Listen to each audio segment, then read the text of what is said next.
The forgotten warning, the discovery in the ancient archives. Ambassador Zilara of the Vorthan Collective moved through the dusty corridors of the Galactic Archive Station like a ghost seeking answers.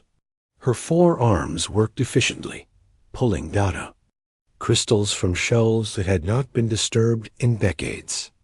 The crystalline formations on her purple skin glowed softly in the dim light, a sign of her growing excitement and concern. She had been researching for 3 days straight, ever since the Nexari Federation announced their new military doctrine. The young species spoke boldly of expanding their territory and testing the resolve of older civilizations. But there was something about their casual dismissal of human space that troubled her deeply. Her research assistant, a nervous Helixan, named Korth, scuttled up to her on his 6 legs. "Ambassador, perhaps we should rest. You have been here since the morning cycle began." His compound eyes reflected worry as he watched her methodical search through the archives. "Not yet, Korth. There is something here, something important that everyone has forgotten." Zilara's voice carried the weight of centuries. Her people lived for thousands of years, and she had personally witnessed the rise and fall of many galactic civilizations. The patterns were always the same, but something about the humans was different. She pulled out an ancient data crystal, its surface covered in the flowing script of the old Kethrian Empire. As she activated it, holographic symbols filled the air around them. The text was in the old galactic standard, rarely used in modern times. "What does it say?" Korth asked, his translator struggling with the archaic language. Zilara's skin crystals pulsed with a deep blue light, the color of fear. "Among her people.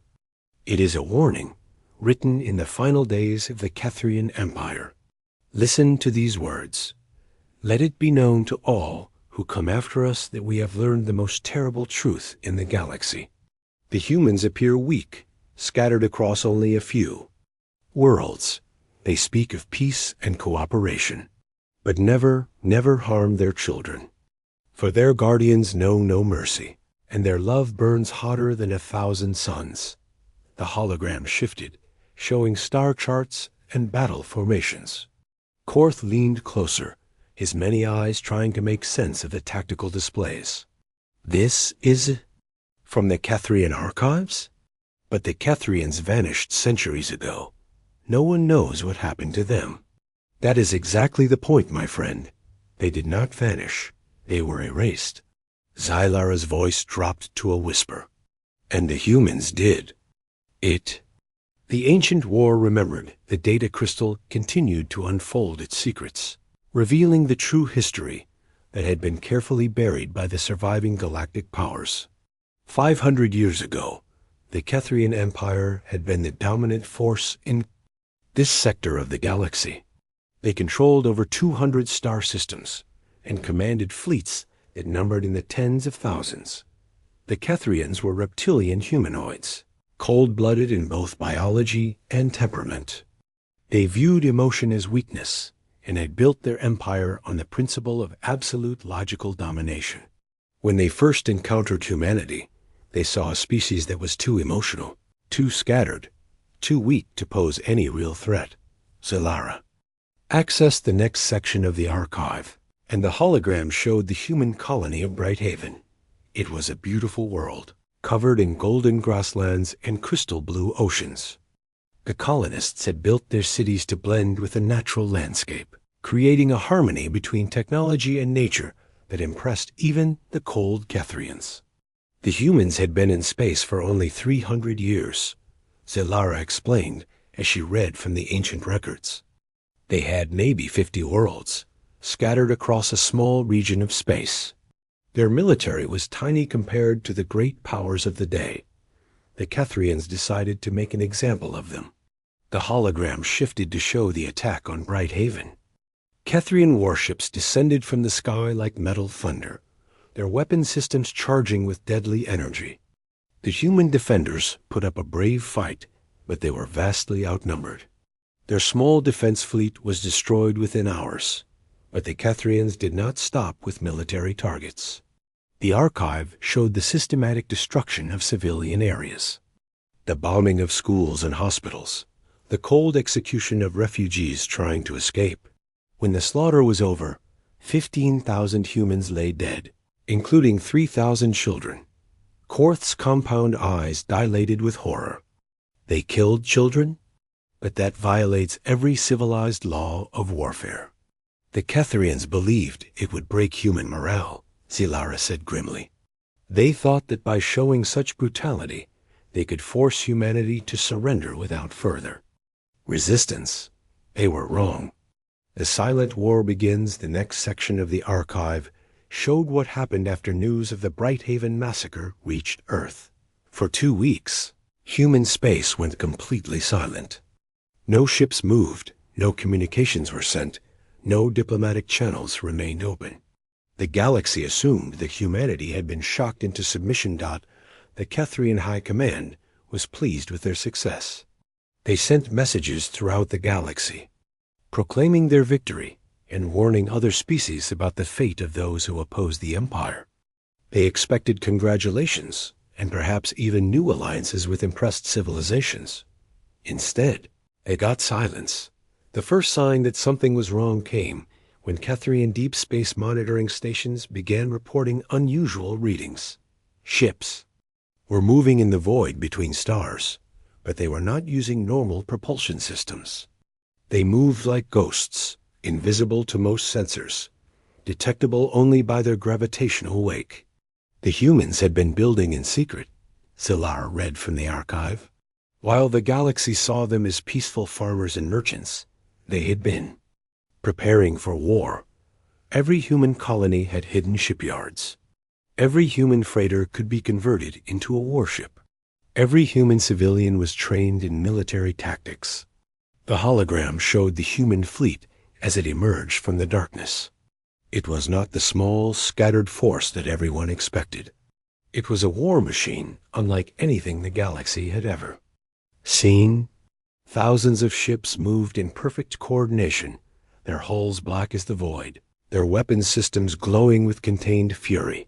But the most terrifying thing about the human fleet was not its size or technology. It was the complete absence of any attempt at communication. The humans sent no demands, no ultimatums, no warnings. They simply began to systematically destroy everything that belonged to the Ketherian Empire. The Extinction Protocol. The war that followed was unlike any conflict in galactic history. The Ketherians had fought many battles, conquered many worlds, but they had never faced an enemy like humanity. Other species fought for territory, resources, or political advantage. The humans fought for something else entirely, justice for their dead children. The archive showed battle after battle, each one more devastating than the last. The human fleet moved through Ketherian space like a force of nature, unstoppable and inexorable. They did not target just military installations or strategic resources. They targeted everything that could sustain Ketherian civilization. They poisoned the water on Ketherian agricultural worlds, Zilara read with growing horror. They destroyed the orbital habitats where Ketherian eggs were incubated. They hunted down every Ketherian ship in space, no matter how small or harmless. They were not just fighting a war, they were ending a species. The most chilling part of the archive was the recorded communications between human ships. There was no anger in their voices, no hatred or rage. They spoke in calm, professional tones, as if they were conducting routine business. But the content of their messages was terrifying. Nest Cluster 7 eliminated. Moving to Target 8. Breeding. Facility destroyed. No survivors. Whole world pacified. Beginning atmospheric modification. The Ketherians tried to surrender after the first year of war. They offered to pay reparations, to exile their leaders, to submit to any terms humanity might demand. The humans ignored every attempt at communication and continued their methodical destruction. It took 18 months for the human fleet to complete its work. When they were finished, the Ketherian Empire was gone. Not defeated, not conquered, but extinct. Every Kethrian world was lifeless. Every Kethrian ship was wreckage. Every Kethrian individual was dead. The galaxy had watched in stunned silence as an entire civilization was wiped from existence. The humans had not just won a war. They had proven that some lines should never be crossed. The sacred covenant established in the aftermath of the Kethrian extinction, the surviving galactic powers held an emergency council. They met in neutral space aboard a massive station that would later become the center of galactic government. Every major species sent their most senior diplomats, their greatest military leaders, their wisest scholars. The agenda had only one. Item: how to prevent another catastrophe like the war they had just witnessed. Zilara accessed the final section of the archive, showing the historic meeting. She could see her own ancestors among the Vorthan delegation, their crystalline skin dim with fear and exhaustion. The representatives of dozens of species sat in a great circle, all of them united by the same terrible knowledge. The humans had demonstrated something that changed everything, Zilara explained to Korth. They had shown that beneath their peaceful exterior lay a capacity for absolute destruction. But they had also shown that this capacity was not random or chaotic. It was focused, purposeful, and above all, protective. The archive showed the moment when the sacred covenant was first proposed. It was not the humans who suggested it. They had withdrawn from galactic politics after their war, returning to their worlds to mourn their dead and rebuild their lives. It was the other species who recognized the need for a new law, a new understanding of the boundaries that must never be crossed. The covenant was simple in its wording, but profound in its implications. Let it be known throughout the galaxy that human children are sacred. They are under the protection of their species, and their species is under the protection of the void itself. Let no civilization, no matter how powerful, ever forget the price of harming the innocent. The covenant was signed by every major power in the galaxy. It was carved into the walls of the Galactic Council Chamber, transmitted to every world, taught to every child. For 500 years, it had been the foundation of galactic peace, the modern crisis. But now, as Zilara looked at the reports from her intelligence network, she realized that the lesson of the Kethrians had been forgotten. The Nexari Federation was young, having achieved spaceflight only 2 centuries ago. They had grown powerful quickly, conquering weaker species and expanding their territory through force and intimidation. The Nexari were insectoid creatures, resembling giant mantises, with enhanced intelligence. They thought in terms of swarms and survival, viewing other species as either useful resources or obstacles to be eliminated. Their military doctrine was based on overwhelming force and the willingness to accept massive casualties to achieve their goals. General Voss, the supreme commander of the Nexari military, had been vocal in his contempt for what he called outdated galactic superstitions. He believed that the sacred covenant was just another tool used by older civilizations to maintain their dominance over younger species. The humans have grown soft, he had declared in a recent military briefing that Xylara's spies had intercepted. They hide behind ancient agreements and forgotten fears. It is time to test their resolve and show the galaxy that the Nexari bow to no one. Xylara's research had revealed Voss's target, New Terra, a human colony world on the edge of their space. It was a prosperous world, home to 50,000 humans, including 8,000 children. The Nexari planned to attack it during what they would claim was a training exercise, testing human defensive capabilities while maintaining plausible deniability. As she prepared to leave the archives, Zilara felt the weight of history pressing down on her. She had seen the true records of what happened to the Kethrians. She knew that the humans had not grown soft, that their capacity for protective violence had not diminished. If the Nexari attacked New Terra, if they harmed human children, The galaxy would witness another extinction event. She had to warn them, had to make them understand. But as she looked at the latest intelligence reports, she realized that she might already be too late.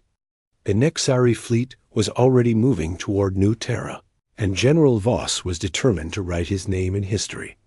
He had no idea that he was about to erase his entire species from existence. Asterisk the reckoning, the attack on New Terra. The morning sun cast long shadows across the crystal gardens of New Terra as 8-year-old Maya Chun ran through the pathways between her family's home and the community school. Her backpack bounced against her small frame, filled with the artwork she was eager to show her teacher. The colony world had been her family's home for 3 generations, and she had never known anything but peace and safety. Above the planet's atmosphere, the Nexari fleet moved into position with predatory precision. General Voss stood on the bridge of his flagship, the Swarm's Edge, watching the peaceful world below through tactical displays. His compound eyes reflected the cold satisfaction of a hunter who had cornered its prey. "Begin the demonstration," he ordered his tactical officer. "Target the defensive satellites first, then the communication arrays. We want them to understand their helplessness before we proceed to the main event." The attack began with surgical strikes against New Terra's orbital defenses. The human military garrison was small, designed more for patrol duties than serious warfare. They fought bravely, but their outdated fighters were no match for the Nexari's advanced swarm tactics. Within an hour, the planet's defenses were eliminated. Maya was in her classroom, working on a painting of the twin moons that would rise that evening when the first explosions lit up the sky. The building shook, and her teacher, Mrs. Patterson, immediately activated the emergency protocols that all human colonies maintained. "Children, we need to go to the safe room now," she said, her voice calm despite the fear in her eyes. "Remember what we practiced. Stay together, stay quiet, and everything will be okay." But everything was not okay. The Nexari ground forces landed with overwhelming force, their insectoid soldiers moving through the colony with ruthless efficiency. They had studied human settlements and knew exactly how to cause maximum psychological damage. They targeted the symbols of human civilization: schools, hospitals, community centers, and homes. The massacre General Voss had chosen New Terra specifically because it was a peaceful colony with a large civilian population. He wanted to demonstrate that humanity's reputation for protective violence was just an outdated myth. He believed that if he could break human morale quickly enough, they would surrender without the need for a prolonged conflict. The safe room beneath Maya's school was designed to withstand natural disasters and minor conflicts, but it was not built to resist a determined military assault. The Nexari soldiers found it within hours, using specialized equipment to cut through the reinforced walls that Mrs. Patterson gathered her students close as the walls began to buckle. "Remember, children, you are brave. You are loved. No matter what happens, your families will never forget you." The massacre that followed was systematic and brutal. The Nexari soldiers showed no mercy to the civilians they encountered, treating them as obstacles to be eliminated rather than sentient beings deserving of basic rights. They destroyed everything that represented human culture and achievement, turning the beautiful colony into a wasteland of ash and rubble. Maya survived only because she had been in the bathroom when the soldiers broke through. She hid in a maintenance tunnel, listening to the sounds of destruction above her. When the killing was over, she emerged to find her world transformed into a nightmare of smoke and silence. The only other survivor was Dr. James Morrison, the colony's head physician, who had been trapped in the hospital's basement during the attack. Together, they found the colony's emergency communication array, damaged but still functional. With shaking hands, Dr. Morrison activated the quantum beacon that would carry their message across the vast distances of space. "This is New Terra. "Colony," he broadcast, his voice breaking with grief and rage. "We are under attack by the Nexari Federation. The colony is destroyed. The children, they killed the children. Maya-chan is the only survivor. Please, if anyone receives this message, tell Earth what happened here. Tell them that the Nexari must answer for this." The message reaches Earth. The quantum beacon's message traveled through subspace at faster than light speed, reaching the Sol system in just under 4 hours. It was received by the monitoring station on Luna, where Lieutenant Commander Sarah Torres was completing her night shift. She was a career military officer, having served in the Human Defense Force for 20 years, but she had never received a message like this. Asterisk. As she listened to Dr. Morrison's broken voice describing the massacre, Sarah felt something cold settle in her stomach. She had studied military history, had read the classified files about the Kethrian War. She knew what happened when human children were murdered by alien forces. She immediately activated the emergency protocols, sending the message directly to Earth Defense Command. Within minutes, Admiral Zhang Wei, the Supreme Commander of the Human Defense Force, was listening to the same transmission. His face remained impassive as he absorbed the details of the attack, but Sarah could see the subtle changes in his posture, the way his hands clenched and unclenched. "How many children?" he asked quietly. 8,000, sir. All confirmed dead except for Maya. Chun. Admiral Zhang was quiet for a long moment, staring at the tactical displays that showed the location of New Terra and the estimated position of the Nexari fleet. When he spoke again, his voice was emotionless, clinical. "Activate the Deep Fleet," he ordered. "Send recall orders to all human vessels in the outer colonies. Initiate communication blackout with all non-human species, and send a message to the Nexari High Command. Tell them that we are coming."